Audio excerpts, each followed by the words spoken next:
कराची में तो heavy traffic के होने वाले जो हादसात हैं और जो डंपर माफिया है और जो उनकी दीदा दिलेरी है, मुझे लगता है ये अब हर कराची वाले के लिए एक आम सी बात होती जा रही है। वी आर नॉर्मलाइजिंग इट कि आए रोज़ हादसे होते हैं, डंपर वाला मार कर चला जाता है और फिर उसे बाद में ज़मानत मिल जाती है। जो अलमिया है बेसिकली, किसी ऐसे शख्स को एक बड़ी रकम के एवज़ अगर ज़मानत मिल जाती है जिसने एक कत्ल किया है, उसकी गाड़ी के नीचे आया शख्स जाँ बहक हुआ है। एब्सोल्युटली।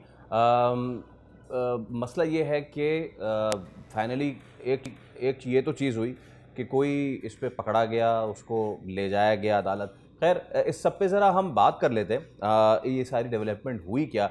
हमारे नुमाइंदे काशान, मोहम्मद काशान हमारे साथ मौजूद हैं। को ले जाया गया और उसके बाद फिर ज़मानत हुई, कितने रुपए में ज़मानत हुई, क्या कुछ ज़रा बताइए हमें। जी बिल्कुल, देखें गुज़िश्ता रोज़ पहले गार्डन के इलाके में हादसा रनुमा हुआ। तेज रफ्तार डंपर वहाँ से गुजरा था, तो वहाँ से नोबियाता जोड़ा जो कि उनकी तीन महीने पहले शादी हुई थी, वो वहाँ से बाइक पर जा रहे थे। डंपर की टक्कर से उनका जो शौहर था वो झाबाक हुआ और उसकी बीवी शदीद जख्मी हुई। तमाम वाक़या हुआ रात में, फिर वहाँ पर आवाम जमा हो गई। उसके बाद मुश्तइल अफराद ने डंपर को नजर आतिश कर दिया। उसके बाद जी होता क्या है, वहाँ पर लियाकत महसूस साहब जो कि डंपर एसोसिएशन के सदर हैं, वो पहुंचते हैं मुसल्लह अफराद के साथ, वहाँ पर आकर शदीद हंगामा राई करते हैं। जब आवाम उनसे बात करने की कोशिश करती है तो उनके जो पीछे गार्ड है डबल कैबिन गाड़ी में सवार गार्ड, वो स्टेट फायर करते हैं और 2 हवाई फायर करते हैं, जिससे कोई जानी नुकसान नहीं होता। खुली दहशतगर्दी कराची में की जा रही है भाई, कि आप एक तो आपके जो एसोसिएशन के मेंबर हैं वो आवाम को कुचल रहे हैं। रवा साल के दौरान अगर हम बात करें 200 से ज्यादा अफराद सिर्फ डंपर की टक्कर से झाबाक हुआ है कराची शहर में, और जख्मियों की तो तादाद ही नहीं कि मैं वो केस बता रहा हूँ जो रिपोर्ट हुआ है। अदालत में क्या हुआ? क्या ये हवाई फायरिंग का मुकदमा चला, स्ट्रेट फायर का मुकदमा चला, या सिर्फ ड्राइवर को जमानत दे दी गई? अब फिर हुआ ऐसा कि मुतवफ़ी शाहज़ैब जो है, उनके वालिद की मुद्दत में गार्डन थाने में एक मुकदमा दर्ज होता है। अच्छा। उसमें भी सेक्शंस वो लगाई जाती हैं जो कि नाकाबिले जमानत सेक्शंस होती है। तो ये वो ड्राइवर जो हादसे का जिम्मेदार ड्राइवर, उसके खिलाफ मुकदमा दर्ज होता है। फिर वहीं गार्डन के रिहायशी की जानिब से लियाकत महसूद के खिलाफ मुकदमा दर्ज कराया जाता है, जिसमें दहशतगर्दी की खौफ-ओ-हरास फैलाने की दफा शामिल की जाती है। उनके गनमैन को भी उसमें नामजद किया गया है। लियाकत महसूद सुबह अदालत जाते हैं, चेहरा ढांप के, चेहरे पर उन्होंने अपना रुमाल बांधा हुआ है। वो जुडिशल मजिस्ट्रेट साउथ की जमानत के अदालत में पेश रिमार्क्स होता है। क्या है अदालत की जानिब से? क्या इनफ एविडेंस नहीं था? पुलिस को कोई हिदायत जारी की गई हैं? क्या स्टेट समझती है कि ये थ्रेट नहीं था ड्राइवर, इसलिए जमानत दी जा सकती है फिलहाल? बिल्कुल, देखें थ्रेट तो बिल्कुल है, और लेकिन पुलिस जो एसएचओ हनीफ सियाल है, वो मुकदमा दर्ज कर ही नहीं रहते इस वाकये का। अच्छा। तो मुश्तइल अवाम थाने पे वहाँ पे जमा हुई है, उन्होंने एहतियाज रिकॉर्ड करा है, तो उसके बाद एसएचओ साहब ने मुकदमा दर्ज करा है, वरना वो तो मना ही कर रहे थे। क्योंकि मैं खुद स्पॉट पे पहुंचा थोड़ी देर बाद, वहाँ शहरियों से बात करी, जिसने मुकदमा दर्ज कराया था उस शहरी से मेरी बात हुई, उसका अब्दुल कादिर नाम था। उसने बताया भाई एसएचओ तो सुबह 5 बजे तक मुकदमा दर्ज नहीं कर रहा था, सुबह 6 बजे मुकदमा दर्ज हुआ है, वो भी गवर्नर सिंह की हिदायत पर, जब वाकये का नोटिस गवर्नर सिंह की जानिब से लिया गया है। फिर होता यह है कि इसकी जब हादसे के जिम्मेदार ड्राइवर को अरेस्ट किया जाता है, तो उसको अगले दिन अदालत में पेश किया जाता है। किसी की जान कराची के शहरी कुचले जा रहे हैं, 30 लाख रुपए के ओस अदालत की जानिब से मचल के जमा कराने के ऑर्डर जारी किए जाते हैं।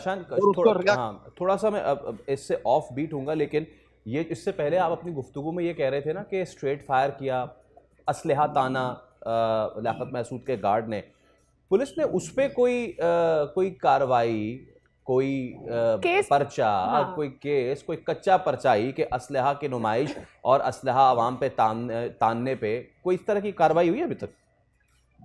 जी बिल्कुल, देखें मुकदमा दर्ज होने के बाद दोनों को नामजद किया गया था, लियाकत महसूद को और उनके गनमैन को।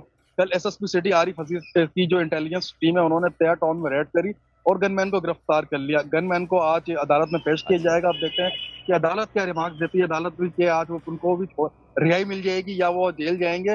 गिरफ्तार इंटेलिजेंस टीम ने कर लिया, उनकी तफ्तीश भी की जा रही है, और उनसे जो असला बरामद हुआ है वो नेटो का और जदीद असला उनके पास था, जो पुलिस ने बरामद करा है उनसे। जी, लाइसेंस है, वो लाइसेंस याफ्ता। इस हवाले से पुलिस तहकीकात कर रही है और इंटेलिजेंस इदारे भी तहकीकात कर रहे हैं कि आया कि लाइसेंस था नेटो के असले का या नहीं था, क्योंकि जो फुटेज मौसूल हुई है उसमें आप देख भी सकते हैं कि जदीद असला है और वो उसको कैसे मूव करके चला रहे हैं। फुटेज मंजर आम पे आ गई, फुटेज सामने, एविडेंस सामने, फैसला देना मातहत अदालतों का काम है कि वो क्या करती हैं इस पर। अच्छा, एक और चीज़ काशान, मैं थोड़ा सा आपसे ये जानना चाहूँगा कि ये जिस किस्म का इलाका था, वहाँ पे कितनी स्पीड, अगर आप पता कर पाए हैं, कितनी स्पीड में ये डंपर जा रहा था जो उसने अगले को, मोटरसाइकिल को कुचल दिया, और क्या यहाँ ये वो शारा है जहाँ से इन इन इन गाड़ियों की आमदोरफ्त आमतौर पे होती है या हो सकती है? बिल्कुल, देखें ये कचरा ले जाने वाला डंपर था और जो शाहरा है वो है निस्टर रोड।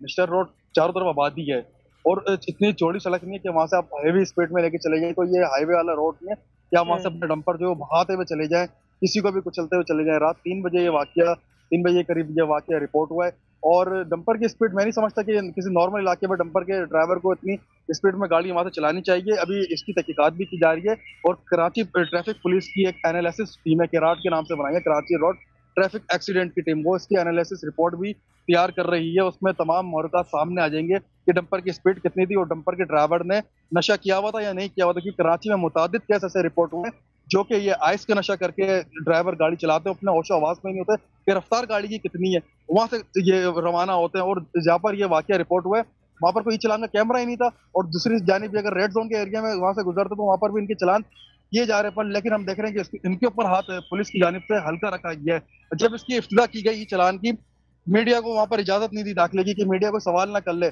सफे अव्वल में लियाकत महसूद साहब डीआईजी पीर मोहम्मद शाह के बराबर में बैठे हुए थे और सामने आईजी से स्पीच कर रहे थे। अच्छा काशान, ये एक दफा फिर से बताइएगा, जमानत 30 लाख के एवज हुई है? बिकॉज ये एक हेफ्टी अमाउंट है और कन्वीनियंटली असलहे के जोर पर वो आते हैं, पहले बचाते हैं, फिर अदालत में जाते हैं और 30 लाख रुपए को पे करना मसला ही नहीं है।